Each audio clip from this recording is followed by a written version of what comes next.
کہ اللہ رب العالمین کا تعارف اور اللہ رب العالمین کا اور انسان کے ساتھ آپس میں کیا تعلق ہے۔ اللہ رب العالمین خالق ہے اور انسان مخلوق ہے۔ آج اس کا دوسرا حصہ ہم شروع کرتے ہیں کہ اللہ رب العالمین کی ذات معبود ہے اور ہم عابد ہیں۔ عابد کا معنی عبادت کرنے والا،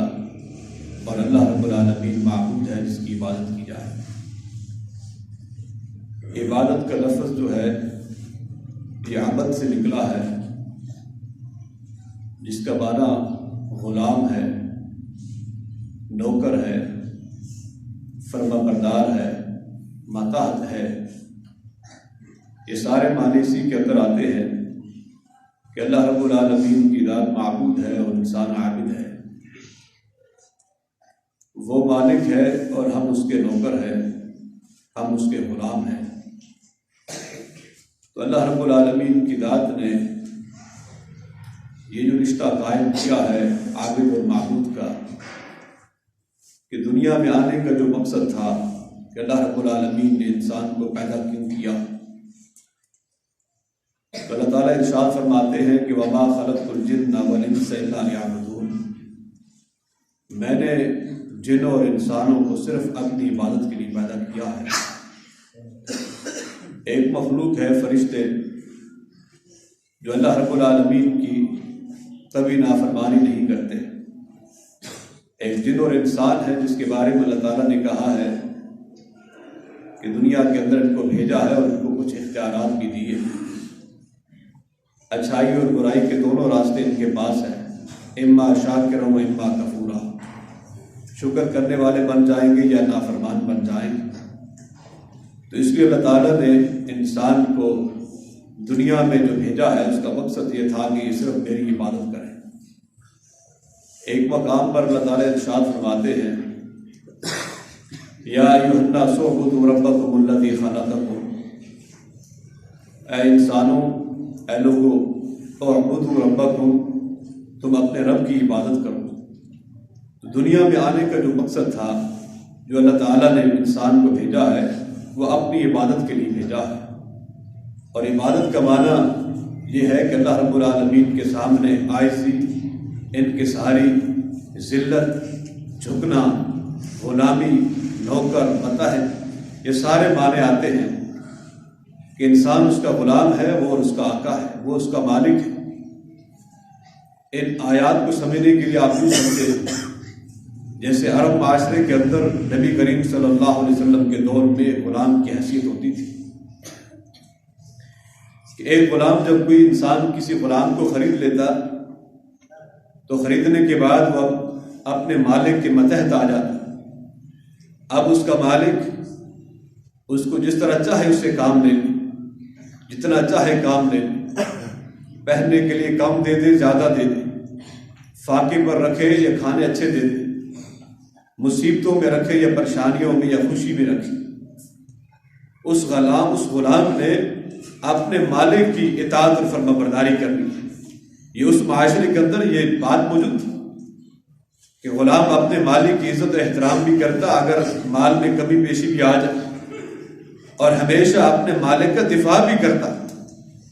کہ غلامی کی زندگی میں بسر کر رہا ہوں، میں فلاں آقا میرا ہے۔ اور قطعاً کسی مالک نے، کسی غلام نے اپنے مالک میں کبھی کوئی بات نہیں کی،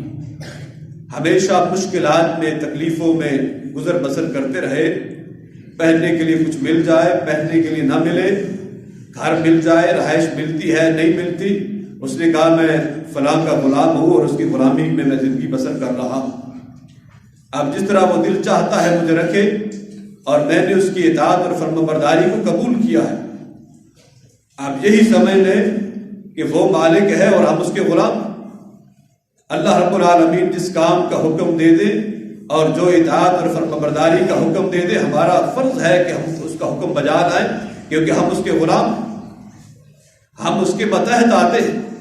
وہ ہمارا آقا ہے۔ اگر کھانے میں کمی بیشی آ جائے، رزق میں بڑھوتری آ جائے، مال زیادہ ہو جائے، تب بھی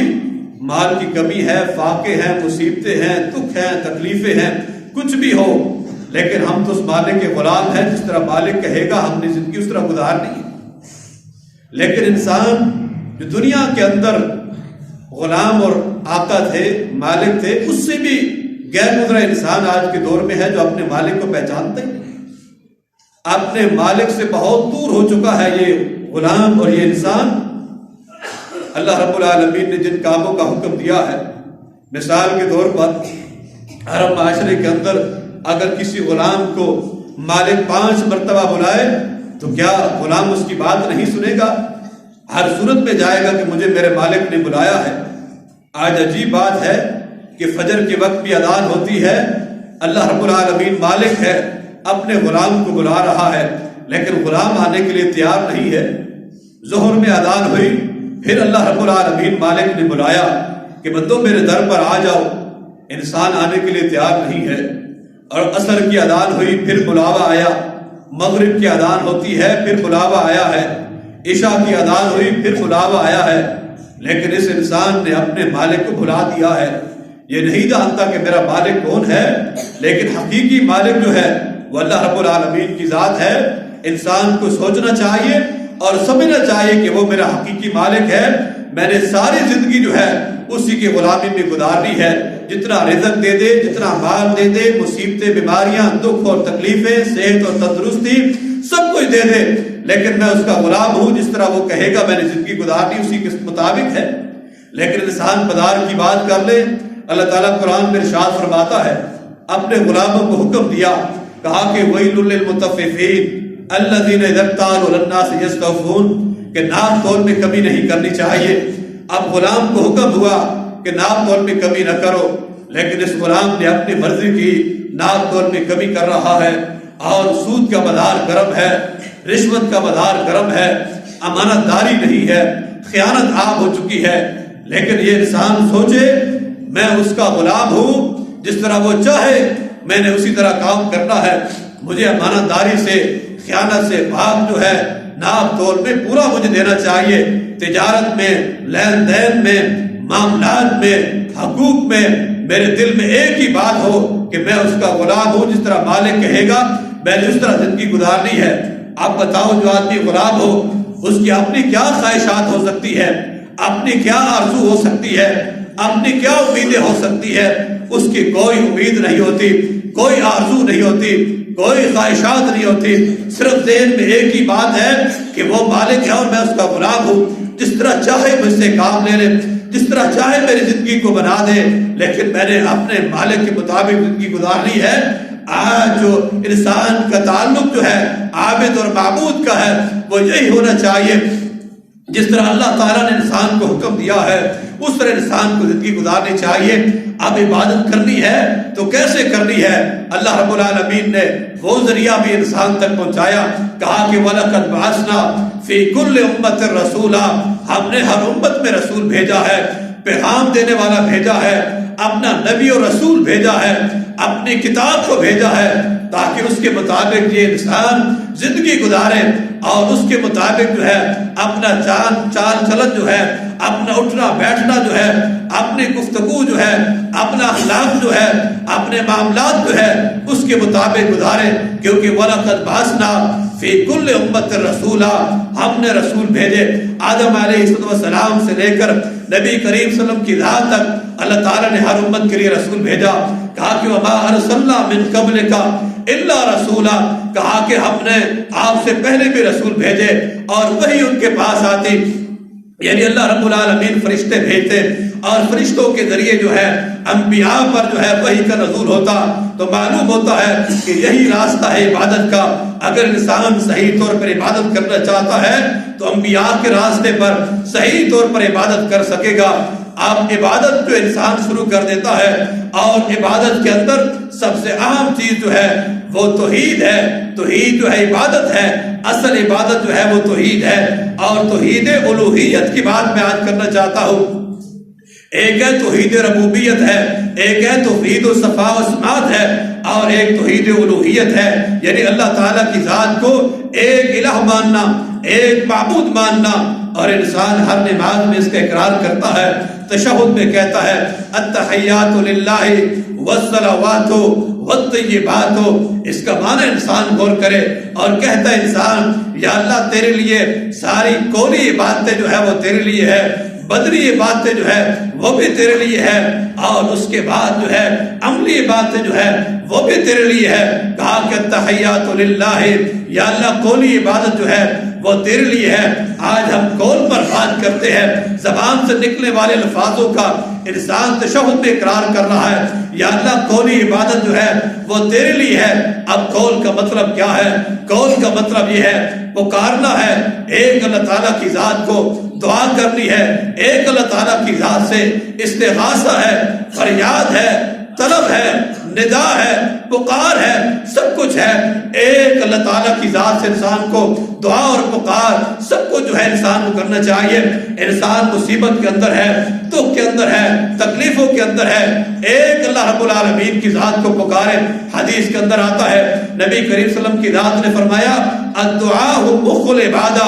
دعا جو ہے یہ عبادت کا مغز ہے، یعنی پکار جو ہے ایک اللہ تعالیٰ کے سامنے، اور یہ عبادت کا مغز ہے۔ اگر دعا نہیں ہے، مغز نہیں ہے، انسان کی زندگی کس کام کی ہے؟ دماغ ہی انسان کے پاس نہیں ہے۔ کہا کہ دعا جو ہے یہ عبادت ہے۔ اور ایک حدیث کے اندر امام کائنات نے فرمایا الدعاء هو العبادہ، کہا کہ دعا ہی عبادت ہے، یعنی پکارنا، ندا اور طلب جو ہے یہی دعا ہے اور یہی عبادت ہے۔ اور ایک حدیث کے اندر نبی کریم صلی اللہ علیہ وسلم نے فرمایا اللہ رب العالمین اس پر غصے ہو جاتے ہیں جو اللہ رب العالمین سے سوال نہیں کرتا، یعنی سوال کرنا چاہیے، پکارنا چاہیے ایک اللہ رب العالمین کی ذات سے۔ اور اللہ تعالیٰ ارشاد فرماتے ہیں وَأَنَّ الْمَسَاجِدَ لِلَّهِ فَلَا تَدْعُوا مَعَ اللَّهِ أَحَدًا، لوگوں اللہ کے گھروں میں اللہ کے علاوہ کسی اور کو نہ پکارو۔ اور ایک مقام اللہ تعالیٰ ارشاد فرماتے ہیں قُلْ أَرَأَيْتُم مَّا تَدْعُونَ مِن دُونِ اللَّهِ ارونی ماذا خلقوا من الارض ام لم شرک فی السماوات ایتونی بکتاب من قبل هذا او آثارت من علم ان کنتم صادقین۔ اللہ تعالیٰ نے بڑی ہیبت کے ساتھ اور بڑے جلال کے ساتھ کہا قل ارأیتم ما تدعون من دون اللہ ارونی ماذا خلقوا، کہا کہ بتاؤ اور دکھلاؤ جن کو تم پکارتے ہو، ارونی ماذا خلقوا، انہوں نے کیا پیدا کیا ہے؟ ارونی ماذا خلقوا من الارض، زمین کے اندر ان کی کوئی جائیداد ہے، کوئی حصہ ہے، کوئی تخلیق ہے اور کوئی ان کا ہے؟ تو اللہ رب العالمین کہتے ہیں کوئی کتاب لے کر آؤ، پہلی کتابوں کے اندر ان کا ذکر ہو،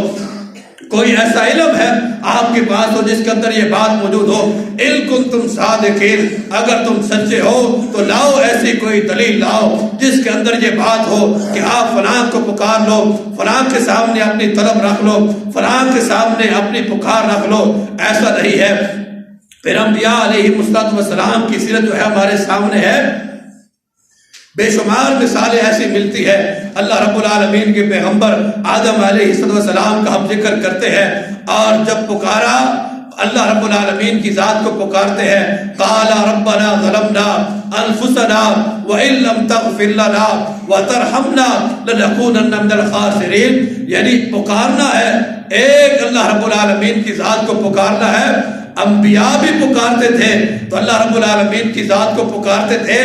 آج کا مسلمان کتنا غیر گزرا مسلمان ہے، غیر اللہ کو پکارتا ہے، کبھی کس کے در، کبھی ادھر کبھی ادھر، کبھی پتھر کے سامنے جھک جاتا ہے، کبھی درخت کے سامنے جھک جاتا ہے، کبھی جھنڈی کے سامنے جھک جاتا ہے، کبھی قبروں پر سجدہ کر رہا ہے، کبھی کسی سے دعا کروا رہا ہے، کبھی کسی کو ہاتھ دکھا رہا ہے، کبھی کس کے سامنے جا رہا ہے۔ اللہ تعالیٰ کے پیغمبر آدم علیہ السلام کو دیکھو قال ربنا ظلمنا انفسنا وان لم تغفر لنا وترحمنا لنكونن من الخاسرین، انہوں نے پکارا ایک اللہ رب العالمین کی ذات کو پکارا۔ نوح علیہ السلام کے بارے میں آتا ہے، انہوں نے کہا وقال نوح رب لا تذر على الارض من الكافرين ديارا انك ان تذرهم يضلوا عبادك ولا يلد الا فاجرا كفارا۔ اس آیت کو بھی غور کرنا چاہیے کہ نوح علیہ السلام نے 950 سال جب دعوت دی قوم کو، اور قوم نے جب دعوت قبول نہ کی تو اس کے بعد اپنے ہاتھوں کو اللہ کے سامنے اٹھا لیا اور کہا وقال نوح رب لا تذر على الارض من الكافرين ديارا، کہ یا اللہ کافروں کا ایک گھر بھی زمین کے اوپر نہ چھوڑنا، ان کو تباہ و برباد کر دے، یہ تیرے بندوں کو تباہ و برباد کریں گے، اور ان کی اولاد جو ہے وہ بھی فاجر اور فاسق ہوگی، یعنی بدعاؤں کے لیے ہاتھ اٹھا لیے۔ تو نوح علیہ السلام نے بھی پکارا، تو ایک اللہ رب العالمین کی ذات کو پکارا۔ آج ہمارے ذہنوں میں عجیب بات ہے کہ فلاں بھی مشکل کشا ہے، فلاں بھی حاجت روا ہے، اور اس غیر گزرے دور میں انسان کا عقیدہ پتھروں پر آ گیا ہے۔ کہا کہ اگر عقیق پتھر آپ پہن لیتے ہیں آپ کو کوئی مشکل نہیں آئے گی، کوئی مصیبت نہیں آئے گی، اگر آپ یہ کام کر لیں گے وہ کام کر لیں گے آپ کو کوئی پریشانی اور مصیبت نہیں ہے۔ لیکن اس پیغمبر کو دیکھیے، پکارا تو ایک اللہ رب العالمین کی ذات کو پکارا۔ ابراہیم علیہ السلام کی باری آتی ہے، اور جب ان کو آگ کے اندر ڈالا گیا انہوں نے کسی سے فریاد نہیں کی، ان کے سامنے اپنے ہاتھوں کو نہیں پھیلایا، بلکہ کہا حسبی اللہ و نعم الوکیل، مجھے اللہ کافی ہے، وہی میرا وکیل ہے، وہی میرا کارساز ہے، وہی میرا مددگار ہے، وہی سب کچھ کرنے والا ہے۔ یعنی ابراہیم اللہ نے پکارا تو ایک اللہ تعالیٰ کی ذات کو پکارا۔ جب انبیاء جو ہے وہ پکارتے ہیں تو ایک اللہ رب العالمین کی ذات کو پکارتے ہیں، اور ہم پکارنے کی باری آتی ہے تو ہم کہتے ہیں نہیں فلاں بھی بہت کچھ کر سکتا ہے، اور فلاں کے دربار پر جو ہے آپ یہ جانور دے کر آؤ، آپ کا کام ابھی ہو جائے گا، فلاں جگہ پر ریت ہے وہ آپ لے کر آؤ، گھر میں بکھیر دو، ساری مشکلیں حل ہو جائے گی، فلاں جگہ پر پانی نکلا ہے اس پانی سے شفا ہی شفا ملتی جا رہی ہے، ہاتھوں پر دھاگے باندھ دو، کڑے باندھ لو، طویل پہن لو، ساری مشکلیں حل ہو جائیں گی۔ ایسا نہیں ہے۔ ابراہیم اللہ نے پکارا تو ایک اللہ رب العالمین کی ذات کو پکارا، اور اسی طرح یعقوب پیغمبر کی باری آئی، کتنی مشکل حالت میں ہے، بیٹا جو ہے وہ کنویں کے اندر ہے، وہاں سے لوگ لے کر جا رہے ہیں، اور اس بے بسی کے عالم میں کہتے ہیں انما اشکو بثی وحزنی اللہ، اے اللہ میں اپنی بات جو ہے تیرے سامنے رکھتا ہوں، میں اپنی مصیبت اپنا دکھ جو ہے تیرے سامنے رکھتا ہوں۔ یعنی اس مصیبت کے اندر بھی انہوں نے کہا کہ میں اللہ تعالیٰ کے سامنے اپنا مسئلہ رکھتا ہوں۔ بتائیے اگر یعقوب پیغمبر اپنی مشکل حل نہیں کر سکے، آج کے یہ دربار اور میدان اور یہ قبر والے، یہ آستان، یہ پیر فقیر، یہ عامر، یہ سارے کیسے مشکلیں حل کر سکتے ہیں؟ نہیں میرے محترم بھائیوں، عقیدے کی پختی اصل عبادت ہے، پکارنا ہے تو ایک اللہ رب العالمین کی ذات کو پکارنا ہے۔ اور ایوب پیغمبر کے بارے میں آتا ہے کتنی مشکل کے حالت کے اندر تھے، اذ نادى ربه انی مسنی الشیطان بنصب وعذاب، تو بھی پکارتے ہیں، ایک اللہ رب العالمین کی ذات کو پکارتے ہیں، یا اللہ مجھے تکلیف پہنچی ہے، میں بیمار ہو چکا ہوں اور مجھے شفا دے۔ اللہ رب العالمین نے کہا ارکض برجلک ھذا مختصر بارد وشراب، اے ایوب پیغمبر یہ چشمہ ہے، اس پر اپنی ایڑی رگڑو جو ہے، اور اس کے بعد پانی نکل آئے گا، اندر اور باہر کی بیماریاں ختم ہو جائیں۔ یعنی ایوب پیغمبر بیمار ہو گئے، کسی اور جگہ پر نہیں، ایک اللہ رب العالمین کی ذات کو پکارا، اللہ رب العالمین نے ان کی مشکلوں کو حل کیا۔ یونس علیہ السلام مچھلی کے پیٹ میں چلے جاتے ہیں، اور اس کے بعد پکارا لا الہ الا انت سبحانک انی کنت من الظالمین، یا اللہ مجھ سے ظلم ہو گیا، تو پاک ہے، تو ہی معبود ہے، اور میری مشکل حل فرما۔ اللہ تعالیٰ فرماتے ہیں فاستجبنا له ونجیناہ من الغم، اور ہم نے اس کی دعا کو قبول کیا، ہم نے اس کو غم سے نجات دی۔ اور اس طرح ان کے بارے میں قرآن میں ایک اور جگہ پر اللہ تعالیٰ ارشاد فرماتے ہیں، کہا کہ اگر یونس پیغمبر مجھے نہ پکارتے لَلَبِثَ فِی بَطْنِهِ إِلَىٰ يَوْمِ يُبْعَثُونَ، قیامت تک ہم ان کو مچھلی کے پیٹ کے اندر رکھتے، یعنی لَلَبِثَ فِی بَطْنِهِ إِلَىٰ يَوْمِ يُبْعَثُونَ۔ انہوں نے پکارا، ایک اللہ رب العالمین کی ذات کو پکارا۔ مشکل حالت میں پکارنا چاہیے، تکلیفوں میں، دکھوں میں دعا جو ہے ایک اللہ تعالیٰ کے سامنے ہونی چاہیے۔ یہ عقیدے کی کمزوری ہے، ہماری ایمان کی کمزوری ہے کہ جو ذات شاہ رب سے بھی زیادہ قریب ہو، جو قادر مطلق ہو، جو بادشاہوں کا بادشاہ ہو، جو انسان کو تخلیق کرنے والا ہو، جس نے زمین اور آسمان کو پیدا کیا، آج اس کو چھوڑ کر انسان جو ہے غیروں کے در پر جو ہے جھکتا رہے، عجیب غلام ہے۔ وہ مالک ہے اور یہ غلام ہے۔ عجیب رشتہ اس نے قائم کیا ہے۔ اس نے کہا دنیا کے اندر اس نے اپنے معبود بنا لیے اور ان کو پوجا کر رہا ہے اور اس حقیقی مالک کو چھوڑ چکا ہے۔ اور اسی طرح حقیقی بات اگر سوچے تو زکریا علیہ السلام کے بارے میں آتا ہے، انہوں نے جب اپنے رب کو پکارا، کہا یا عین صاد ذکر رحمت ربک عبدہ زکریا اذ نادى ربه نداء خفیا قال رب انی وهن العظم منی واشتعل الراس شیبا ولم اکن بدعائک رب شقیا۔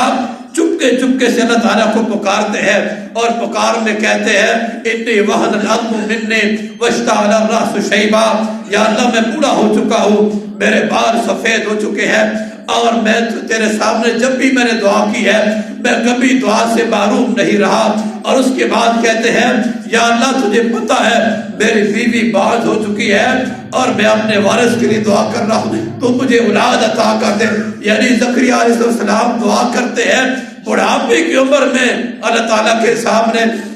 اللہ تعالیٰ آگے سے جواب دیتے ہیں انا نبشرک بغلام اسمہ یحییٰ لم نجعل لہ من قبل سمیہ، کہا کہ ہم نے آپ کو بیٹی کی خوشخبری دیتے ہیں اور اس کا نام یحییٰ ہے۔ یحییٰ بھی ہم نے آسمان سے اس کا نام رکھا ہے، آج سے پہلے یحییٰ کسی کا نام نہیں ہے، یعنی نام بھی ہم نے رکھا ہے تیرے بیٹے کا، یحییٰ کو آسمان سے اتارا ہے۔ اور جب دعا میں پکارا ایک اللہ تعالیٰ کے سامنے کہ یعنی اولاد جو ہے اگر پیغمبر کو بھی نہیں ملی اس نے بھی پکارا تو ایک اللہ تعالیٰ کی ذات کو پکارا ہے۔ تو آج عابد اور معبود کا تعلق جو ہے، غلام اور مالک کا تعلق یہی ہے کہ جب بھی پکارنا ہے، دعا کرنی ہے، طلب ہے، فریاد ہے، ایک اللہ تعالیٰ کے سامنے اپنی فریاد رکھو۔ جس طرح وہ ابراہیم پیغمبر کو نجات دے سکتا ہے آگ سے، جس طرح یونس پیغمبر کو مچھلی کے پیٹ سے نجات دے سکتا ہے، زکریا کو آخری عمر میں جو ہے اولاد دے سکتا ہے، اور کیوں نہیں ہماری دعائیں کیوں نہیں وہ سن سکتا؟ وجہ یہ ہے کہ ہم نے اس کے ساتھ تعلق قائم نہیں کیا۔